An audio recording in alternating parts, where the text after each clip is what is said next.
Cafe Anyway. Welcome to Cafe Anyway. Mike's Daily Podcast. FF episode 2558, 2558, and Mike Matthews with the show. I forgot the name of it. Mike's Daily Podcast. Oh, that's it. Once again, there's a cat that's sitting on my lap. He's cleaning himself. What's the strangest thing that is? And it's Mike Matthews. Plop, plop, fizz, fizz. Oh, what a relief it is that Mike Matthews stopped singing. And the show that is called Mike's Daily Podcast. I have been doing this podcast now, let's say, a couple days. Mike's Daily. Occasionally. Podcast. I get interrupted. Yeah. But yeah, what was that? What's that called again? A State of the Union speech. Did you listen to it? Were you that engaged in politics that you listened to it? And you were like, oh, this is, the cat just jumped off my lap. That is fantastic. What he said, these things. Okay. I've watched that speech when the guy that was up there was someone I voted for. I've watched that speech when the guy that was up there was someone I did not want in office. And I have to tell you that just both ways, both situations, I'm not a fan, because I cannot stand all those people just brown-nosing, all those politicians just brown-nosing the guy. I can't stand it. I know it's all about the country and what's his plan, what's his agenda. The brown-nosing bugs me. What do you think about that? People that want to look good in front of other people. So they put on an act, and you see right through it. You go, no, that's not how you really are. It's annoying. And here's today's podcast picture. But I will tell you what's not annoying. This wonderful podcast picture today, and we will go take oh, wow, look at this. It's something recently. It will be a recent picture, maybe of the pouring down rain. I got an interesting rain shot. Whatever it is, it's something I took recently. See it at MikesDailyPodcast.com. The podcast picture. We do one every single day. Well, anytime we do a podcast, we do one. The Chat GBT. I don't even know what that is. But the late great Basil the Boxer probably doesn't know what it is either. But, you know, it's a thing now. And I've been hearing about it. And I was also coughing about it and sneezing about it. Oh my gosh, everything's happening to me at this moment at Cafe Anyway. Maybe cats on the lap do cause sneezing and coughing and everything else. Or it could just be everything's blooming here in the Bay Area. But I have been a big Bing user for a long time. And I liked it mainly because they gave you points, and then you can cash in the points and get Amazon gift cards or whatever you want. Not whatever you want, but like Starbucks cards. There's, I think, Target, all kinds of stuff. Well, now apparently I am not one of those idiots that use Bing, because Bing has some advanced technology. Bing is run by Microsoft. They introduced Bing in 2009, and it's been a hard road for them because of Google. Let's see, the artificial intelligence chatbot ChatGPT was introduced to the world last month. Google's management issued a code red over the technology as it poses a threat to Google search because it is Microsoft, and they call it the ChatGPT Bing. And you can use it on Bing now. It's got Bing has always had that search using your voice. Haven't they in the search? Or am I just thinking? Maybe they haven't. Google has their search. where you can hit the microphone and ask it a question or say the word "all right, Google," but say it a different way because I didn't want my Google thing to wake up and start, "Yes, what can I do for you, Mike?" I'm sorry, Mike, I can't do that. But the new ChatGPT for Bing has over $10 billion in investments from Microsoft. They fused it into Bing, and Google's got an AI service called Bard. Bard, like the William Shakespeare, who is the Bard. Google's Bard AI service was unveiled yesterday, but only open to trusted testers. So there you go. That's what's happening with that. AMC, another bit of interesting news in the world of business. They have introduced the cheap seats. AMC already knows you come to their place for movie magic. The theater chain is introducing a tiered ticket pricing scheme based on your seat location. Similar to airlines, similar to sporting events, similar to concerts, similar to this whole thing Disney does when you show up at their park, even when you show up early. Maybe you can get on rides before anybody else, but if you don't have that fast pass or whatever they call it now, you got to pay extra for it, and then you can get into the rides and blow past people who are waiting in line forever, and you just go zipping through there. I hate that tiered thing. Drives me nuts. And what about that whole, what were we voting for years ago? Or Obama was trying to fight it, the whole thing where the internet would be tiered and some people would have faster internet than others. The throttling, remember that word, throttling? Well, AMC is hoping that charging a bit extra for the middle seats will help boost revenue in a more consistent way than just for new avatars to come out. The program called Sightline, as we go outside a cafe anyway, we're bringing you Mike's Daily Podcast somewhere in Podcastro Valley, the last place on earth, will reflect the demand patterns you can observe in any theater. For a discount, you will get to a seat, the cheapest seats are the bad front row seats. Have you ever watched a movie in the front row? The last movie that I watched front row was Moonrise Kingdom. The guy, the director, what's his name? I want to say Will Arnett, but that's not it. That guy, he does all those bizarre movies like Rushmore, like Moonrise Kingdom, like Darjeeling Limited. Wes Anderson, thank you. Will Arnett, dang it, why did you director block me there just then? Dang it. So Wes Anderson, he's got that whole style of making movies. Well, I saw Moonrise Kingdom in Oakland, in the Piedmont area,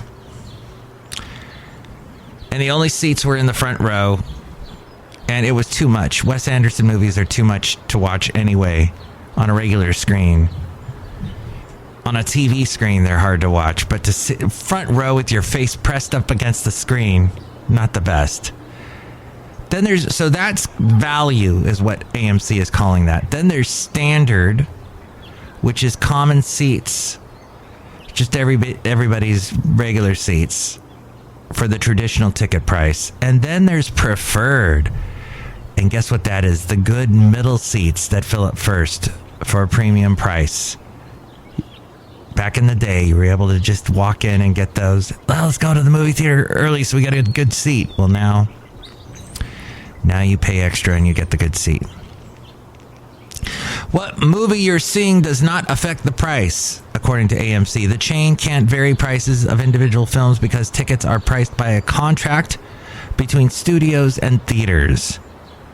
Pricing by demand has also been avoided since it would require more complex monitoring and cost theaters money. So all the commercial airtime for the Super Bowl is now booked. Having sold on average for 30 seconds, guess how much?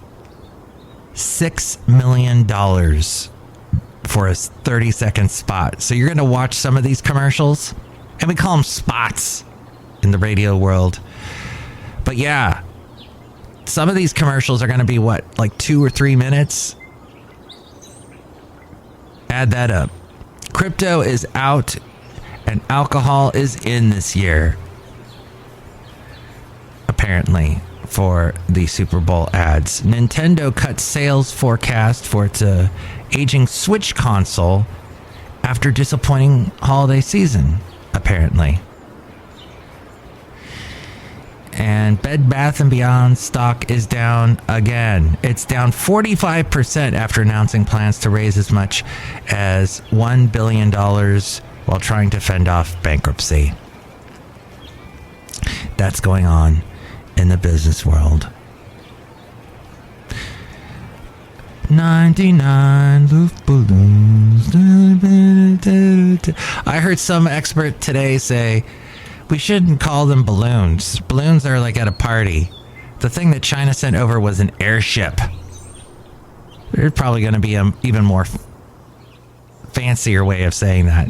Probably like an acronym. Well, China launched its SVO or something like that. The BLT, whatever we call it.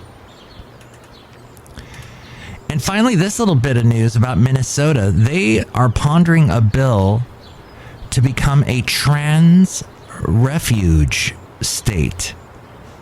According to Fox News, Minnesota lawmakers are considering a bill that would establish the state as a trans refuge for children who are seeking transgender medical procedures, but they may be blocked by laws in the state that they're in other states.